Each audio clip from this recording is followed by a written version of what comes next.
भगवान बिरसा मुंडा थिले जड़े आम देशर स्वाधीनता संग्रामी एवं ये स्वाधीनता संग्राम रे से जड़े प्राणदायी योद्धा भी थिले तांकर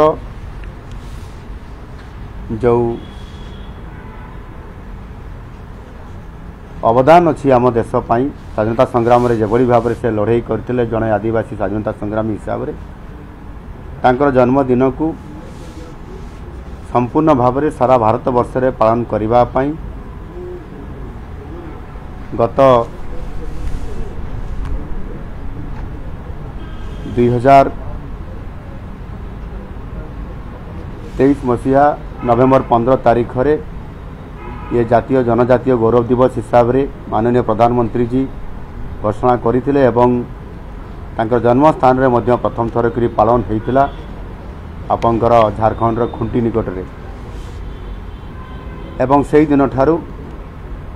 तांकर 150तम जो जन्म जयंती थिला आ सेति सारा भारत वर्ष पालन करिया पई गोटे वर्ष धरिक कार्यक्रम करा जायछि।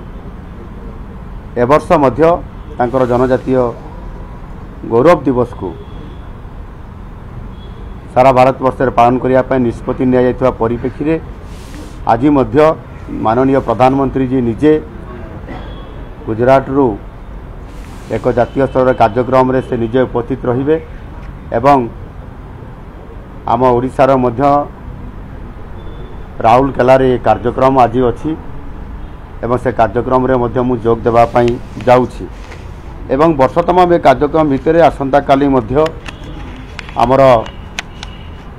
भाईजाग निकट रे आंध्र प्रदेश रो सेठी मध्य गोटे जातीय स्तर कार्यक्रम अछि सेठी मध्य मते केंद्र तरफ रु जीवा पई मते निमंत्रण दिया जाइतला मु मध्य से कार्यक्रम रे योगदान करिया पई निजे मु जाउछि। विशेष करिकी ब्रिटिश शासन विरुद्ध रे अन्याय अत्याचार एवं शोषण विरुद्ध रे जेभली भाव में से विरोध करथिले एवं निष्पत्तित लोकमानकर ताको न्याय देबा पई ताको अधिकार को ताको प्रदान करिबा पई से संघर्ष करथिले एवं संपूर्ण भाव में निज जीवन को मध्य लड़ाई करी उत्सर्ग कर देथिले। एई भली जने महान भगवान बिरसा मुंडा थिले आदिवासी नेता एवं स्वाधीनता संग्रामी एवं संपूर्ण भाव में निज लोकमानकर पई से लड़ाई करथिले।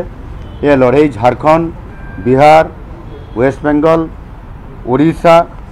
ये अंचल रे बहुत तीव्र आंदोलन नैतिला एवं आदिवासी एवं हो संप्रदायर समस्त नेतृत्व से नैतिले एवं संपूर्ण भाव में ब्रिटिश नेतृत्व को से दहलाई देइतिले ब्रिटिश नेतृत्व भयभीत मध्य होइतिले एणु एभली एक नेतृत्व जहाँकर पई आज सारा देश रे निजे प्रधानमंत्री तांकर जो गौरव इतिहास को तांकर मने पकेया पई जनजातीय गौरव दिवस ना रे सारा भारत वर्ष रे से पालन करछंती एवं आज नवेम्बर 15 तारीख आज तांकर जन्मदिन 1875 मसीह जो जन्मग्रहण करथिले एभली एक अवसर रे से